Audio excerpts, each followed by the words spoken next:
Hey, you're listening to Getting Real with Réal Andrews and Alex Urbina right here on your hometown station, AM 1220 KHTS. We love to hear from you. Tell us what's good in your life right now in this new year. Give us a call at 661-298-5487. That's 661-298-KHTS. Don't forget, get your free KHTS AM 1220 app at your app store. And hey, here's what's really cool. We are now on the iTunes Apple Store. You can get the iPods or download the podcast there. I thought that was really, really cool. I'm excited about that. And you can stream the show on iTunes as well. Whoa, that's like Jedi stuff. Yeah, if you go to the radio internet stream, find KHTS, you can listen to us anytime. That's awesome. Well, my name is Réal Andrews. I'm one of the hosts on this show, and I've been a fitness professional for 34 years. I know I'm getting old. I'm going to be 53 at the end of this month, Alex, and I'm excited about that. I'm growing this old beard, but you know, I started in the fitness industry many, many years ago, passionate about helping people to achieve their goals in the fitness world, and along the way, something that I just fell into and realized I kind of had this niche to help people to think outside of the box, to do things that they couldn't believe in themselves. And recently I met up with my good friend and my own personal life transformation coach now, Alex Urbina, and we've teamed up because I think we're the perfect 1-2 punch. And tell us a little bit about what you do, Alex. You know, when I was about 20 years ago, at the age of 23, I got introduced to a transformational, personal development training that really changed my life. It opened up some possibilities for me to really look at myself and see what are some of the things that are getting in the way of reaching my full potential. And it really woke me up to the core. I was moved to tears by realizing how truly magnificent I really am when I'm authentic and surrendering the ego and, living my life from my heart. And so that started me on a journey of personal development, and I haven't stopped since. Been helping myself win, and along the road, been helping other people win too. That's awesome. And it's perfect, a perfect, feed right into our title, and you got it so perfect. I want to read it. So, man, it's okay to feel and show your emotions. You just said a few words that jumped out at me. Authentic, checking your ego, being emotional. These are all things as men that we're brought up that's not cool. I know myself, crying's a big one. Suck it up. Don't cry. Men don't cry. Crying's not for football. All those things like that. And, let's tell me a little bit about from what you saw as a difference before I touch on that. I think for me at 23, same thing. I grew up in a Latino culture where I had, uncles and older cousins and, maybe even my dad. It was kind of frowned upon in our family, in the community, if you're a macho guy and you showed some kind of emotion or you cried or let yourself to feel whatever was coming up for you, because it was sort of a symbol of a sign of weakness, especially, growing up, if you grew up in the streets or you were, around people that were the tough guys. And so I think there's a stigma that you can't cry as a man, or don't let people see you cry because it's a sign of weakness. And then now you're vulnerable to have people take advantage of you. And, when I started my journey in transformation, I got a real crystal clear understanding that was a lie and it was false, and it was a belief that was created, whether I created it consciously or unconsciously, or it was something that was kind of just something that I adapted based on the environment I lived in, but it's not beneficial to me. And I got clear about that. And by allowing myself permission to feel what I was feeling and allow people to see me in that vulnerable moment where I allowed myself to feel my feelings, it was so liberating. And it was almost like my spirit was comforting me, saying, son, this is a healing experience for you. This is where your real power is. That was the internal message I got when I allowed myself for the first time to really crack it wide open in front of a bunch of strangers. It felt liberating. It felt free. It felt really powerful. And it was almost like my spirit was validating that this is what it's really about. This is what power is really about. Yeah, and what this show last week, we got kind of inspired about it at the end of last week's show because, because of the work that I've been doing with, I've kind of been, people, they look at me and they say, oh, he's this intense guy. But people that get to know me, I really kind of am that teddy bear. I do, I cry when I see let me take that back. Prior to you, I would fight back the tears when I'm watching those movies and stuff like that because I had that in me. But last week, because of the work that I've been doing with you, I'm becoming more just okay with it. But even because I've been okay with that, last week's show made me kind of emotional. And then as the show closed, I said, oh man, I feel stupid. I was embarrassed because I have 53 years of that hammering me into that, being hammered into me that it isn't cool and it does make you weak. But it's really like the exact opposite. And I know recently you did this teen workshop with my kids that were in it. And, that was a real aha moment with me when we got together afterwards and you were like, Réal, you know what? I did this drill that I've done with, many, many people. And usually when I do it, people are blobbing and crying and all over the place. And he said, your son was nothing. And I was like, wow, it was at that point I knew the reason he was nothing is because he has an extra 2 years on my middle son who still was affected, as you told me, of me just hammering him. You don't cry, you don't do that. What are you? And I'd even say mean things to my kids. You're acting like a little what, and stuff like that. So I actually went home individually with each kid and said, here I go. But I said, Dad has been teaching you it's not cool to cry. You're weak as a man. I was wrong. And it's okay to cry, and it actually makes you a better man, and it makes you more powerful. And, I still haven't cracked that with my oldest son yet, but the seed has been planted. You could tell they're opening up to me on different ways, but he's still... So, I think, a lot of people are saying, what do you do? What do you do? You sit down and have that moment and say, it's okay. And, I talk a lot about conscious parenting, and what you're talking about is exactly what conscious parenting is. Conscious parenting isn't about being perfect. It's about being aware. It's about noticing the adjustments that you need to make and then making the adjustments. And so that's what's inspiring about your journey is that you're noticing that this hasn't been working for you and it's definitely not working for them. And you're finding the courage to sit down and own up to it, take responsibility for it, out yourself and say, hey, sons, this isn't cool. I'm starting to realize that now. And you're course correcting. Not only are you course correcting in what you're coaching them, but you're also doing it within yourself and you're giving yourself permission to do that. And that's pretty inspiring.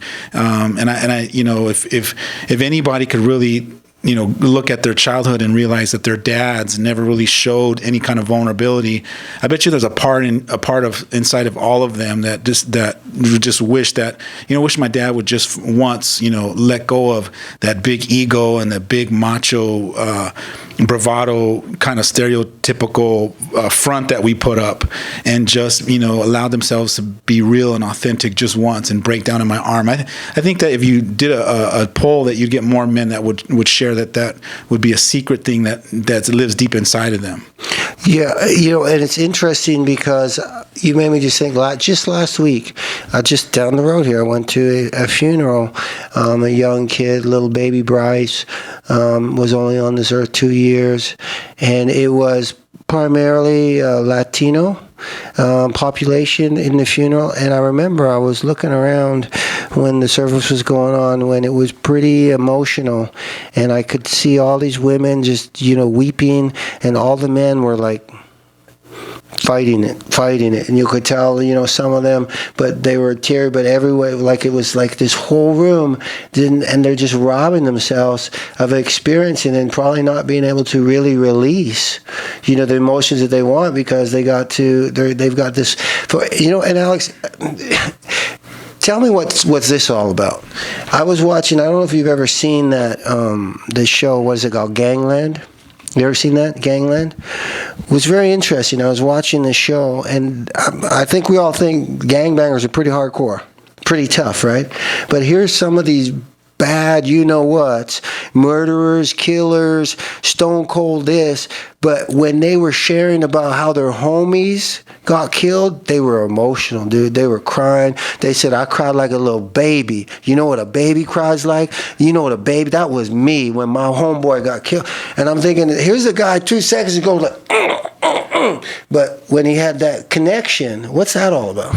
Well, the connection is somebody that you share something special with. You bring your walls down and you allow people to see you in those intimate moments. Maybe, you just got, for them it was if they got, beat up or they got taken advantage of, and, it was like my ride or die partner. And we all have a ride or die partner, whether we're a gangbanger or not. We have people that we just, it's like, this is my dog, or this is my boy, or this is my friend, or, we have that one person that we've gone through the ups and downs. They're our best friends. We've gone through the thick and the thin, and there's an emotional connection we have with those people, and it's a deep love and appreciation we have for them. And when those people, get hurt or die, or we have a loss, for them, then there's an emotional pain that's attached to it.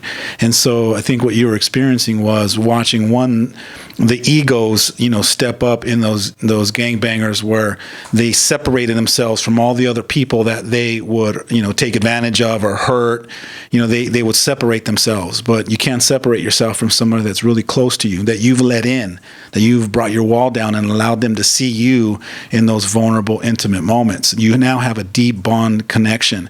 And hopefully, those people are the ones that we say we love the most, which is our parents and our kids and our sisters and brothers. And, if you got walls up, you're not going to allow yourself to experience a deep, meaningful relationship, a deep, loving connection like that with people. It's just going to be surfacey. I mean, how many times do we hear where these people are like, I wish I would have said this, when it's too late? They didn't get that chance. And I could see that vicious cycle as I'm listening to you talk, and I'm thinking about my life. I'm thinking about even with my own daughter, where it's apparently society is okay for a girl to cry, but because of me being this, prior to you, which is sad, prior to you, my daughter would be sitting there, she'd get hurt and cry. I would not comfort her. I would not comfort her. I'd be like, because it didn't feel right to me. Now imagine this, and I'm glad you brought this up. Now imagine you're this beautiful little girl that adores you. Your daughter looks up to you like you're her king, you're her God. And she hurts herself, and immediately in that moment, she's looking for somebody to comfort her. She's looking to be taken care of. She's looking for somebody to nurture her and say, it's okay. And furthermore, I got your back. And so when she turns to you in all of her tears, and if you don't know how to deal with it, or if you don't have the grace and the humbleness and the higher level of consciousness to allow yourself to feel her pain or to deal with it, and however it is that you not want to deal with it, there's a little brain in her head that has to make up a story about why daddy didn't reach out to comfort her. And the story that we make as human beings is usually about ourselves. So imagine her making a self-limiting belief in that moment that, Daddy doesn't care about me. Daddy doesn't love me. Daddy's not there when I need him. What happens is we make self-limiting beliefs about ourselves when the brain can't figure out why you wouldn't come to her rescue. Why would you not reach out to me? Why would you not come pick me up when it feels instinctually right? It's like the right thing to do. So that's what you're dealing with as a man when you don't give yourself permission to feel what you're feeling, allow things to come up the way they are. You're giving now an opportunity for other people to make up stories unconsciously about you that might not necessarily be real. It's not true. It's not that you don't love them and you don't care for them. The honest answer is, you know what, son, I have some insecurities. I'm afraid. I don't know how to handle it.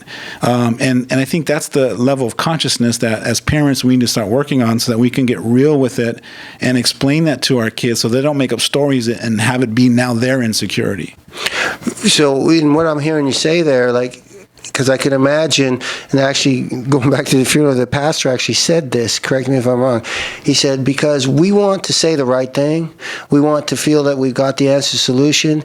Am I hearing what you're saying is what the pastor said last week? He says, you know what? Don't feel you got to even say anything.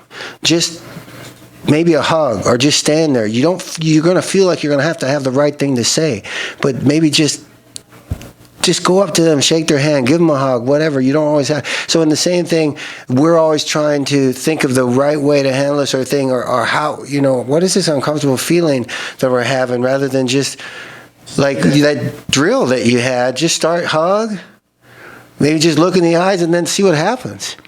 Yeah, but the problem is that most people don't give themselves permission to reach out and allow themselves to express whatever is supposed to come up. They create a fear and a limiting belief that I'm going to get rejected if I do that. And I think that as human beings, we're afraid of being rejected, so nobody initiates it first. All it takes is one courageous human being to walk around in those moments and just say, you know what, I don't care if I get rejected. I'm going to be a gift to others. I'm going to be the first one to offer a sign of peace, or I'm going to be the first one to open myself up to heal other people, to make a connection. And if you get enough of those people in a room, they can change the world. They can cause a shift in the room and then take that shift out into the community, and from that community into the world. I think too, if you get, the more time I spend with you, the better. You talk about you got the spirit and the ego. Listen to that spirit, that inner voice. If you don't know what we're talking about, we're really talking about that inner voice. We all know what that is, and if you don't know what inner voice we're talking about, it's the little inner voice that said, "What inner voice are they talking about?" Yeah. It's that one, exactly. The one that you've been pretending that it doesn't exist, or the one that tells you something, and then the other one comes in and starts talking you out of it. That's the ego. But one of the things I've been and trying to get better at, but being more observant of that.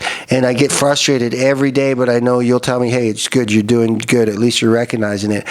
Those missed opportunities, because I still, for example, here's a perfect example.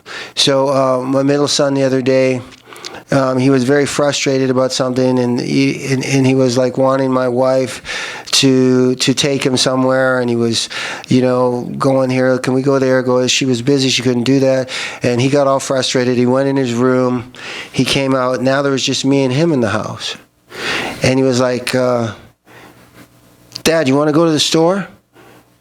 And I was like, no, I'm busy and I'm watching the show. A huge opportunity I missed, and as I'm sitting there, I knew I was missing it. I was like, dude, you need to get up off the couch right now. This is a great time, because I was like, I don't need to go to the store. It wasn't about going to the store. That's right. He wanted to have some time with me. That's right. And I was like, I just encourage us to try to just listen to that inner voice. Don't miss those opportunities. Yeah, but see, while you're beating yourself up about it, I'm excited as heck over here, because the Réal 3.0 version of you wouldn't have recognized it. And so now the Réal 4.7 is recognizing it. So that's growth in my eyes as your coach. That's growth. That's telling me that now you're starting to notice it. And so the more aware you are, and the more you keep catching yourself, and the more you keep going, oh, man, I should have. In that moment is the process that you need to be going down that road, because eventually you're going to start making the adjustments and start seizing those moments and then recognizing them in the moment and then making a new choice. That's awesome. This is great stuff. I'm really excited about this topic. We're going to be back with more on this, that it's okay to cry, be a man. You're listening to Getting Real with Réal Andrews and Alex Urbina right here on your hometown station, AM 1220 KHTS. SCVI